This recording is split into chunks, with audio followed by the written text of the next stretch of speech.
where news comes first. From the Mesilla Valley and Las Cruces to El Paso and the borderland. This is ABC7's Good Morning El Paso. Instead of windy weather, our Storm Track weather team issued a first alert yesterday for rain. And look at this new video of our round-the-clock crew shooting overnight in West El Paso on Mesa. You can see it coming down pretty well. The street and sidewalks wet out there this morning, but will it be sticking around? We'll have those details coming up in just a moment, but first, welcome back to Good Morning El Paso. I'm Floren. And I'm Stephanie Valle. It is 6:30, and let's get to those details. Crystal, you're joining us right now. And good morning, everyone. That first alert, we called it yesterday morning because those models were holding tight to a good chance of rain, and boy, if we tapped into it. Take a look on your clouds and radar map. What you see is just a bunch of green on the board, right? And we always like to see that when we're forecasting rain because it means we're getting it. Here we see in El Paso County to Hudspeth County, scattered showers moving through, also into Otero County, parts of Sierra down into Doña Ana County as well.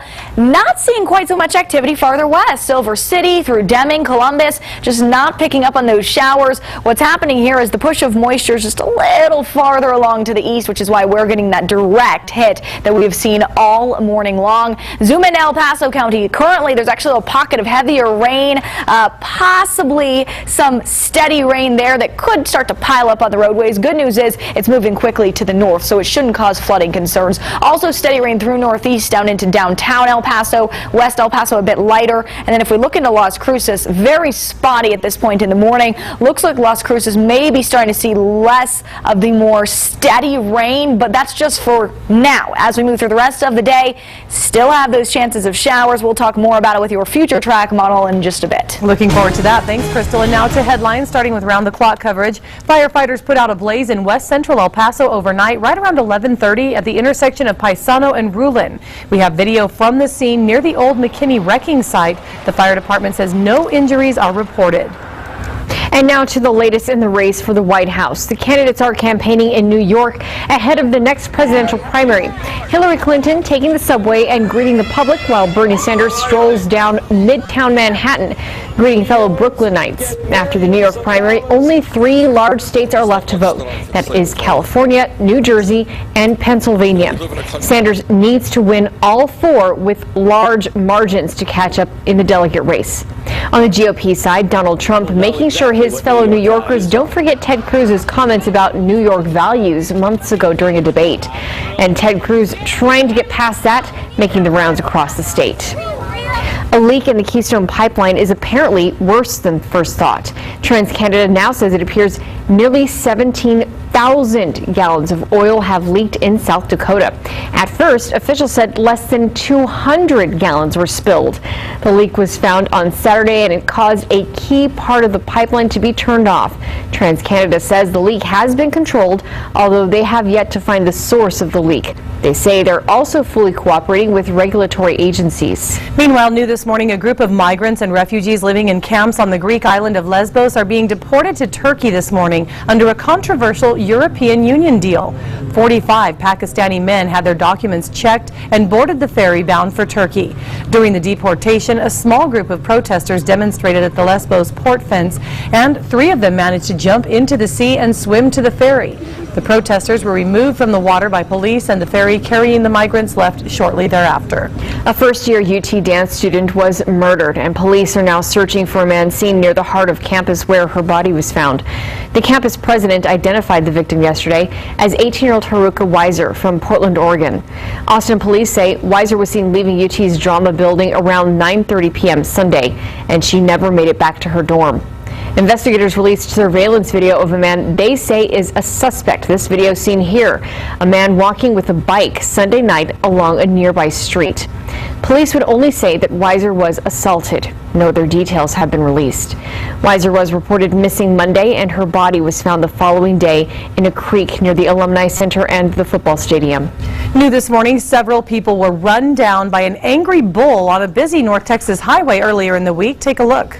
When I first noticed him, he didn't know if he was going to charge me or not, but then as soon as he started running towards me, I knew that he was going to, he meant business. The animal was recently purchased at an auction when its owners were taking it to the vet clinic for a checkup. Well, that's when it jumped over the trailer while being unloaded. The highway had to be shut down because the bull ran right through traffic at least 3 times. A total of 6 people were hurt. You can see him charging a man and knocking him over before scaling the fence in this video. Animal control officers ended up having to shoot the animal because it was a danger to so many people. Sentencing will now begin for Ross Flynn. He's the man who Las Cruces police beat in a holding cell while he was handcuffed. After 5 hours of deliberations, the jury only found Flynn guilty of refusing to comply with officers. He now faces up to 1 year behind bars. He was possibly facing 3.5. In closing arguments, the prosecution said Flynn intentionally tried to intimidate a woman when he knocked on her door while holding a gun. That woman called police. The defense argued Flynn never pointed the gun at her, and the neighbor exaggerated the entire situation. ABC 7 spoke with Flynn afterwards, who says he was satisfied by the decision. A reasonably fair decision. I still deny that I resisted arrest. I did every command that I could hear and understand. But as things go, I accept the judge's decision, and I'm good with it. The prosecution says they are a little bit disappointed, but they respect the jury's decision. Meanwhile, investigators are trying to figure out the identity of a man found in a canal yesterday. The body was pulled from the canal in south central El Paso. Police tell ABC 7 they now have custody of the body, which they could only identify as a male. The El Paso Fire Department says his body was wedged in the head gate and crews had to open the gate and get his body downstream.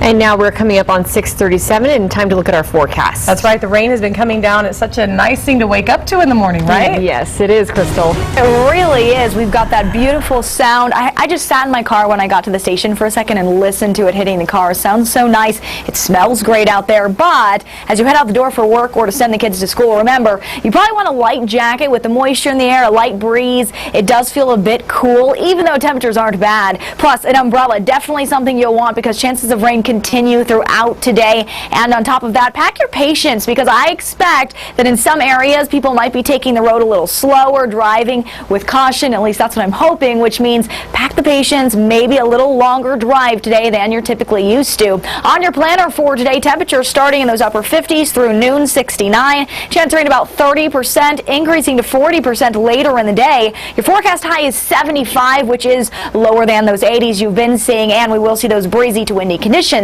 in the forecast today.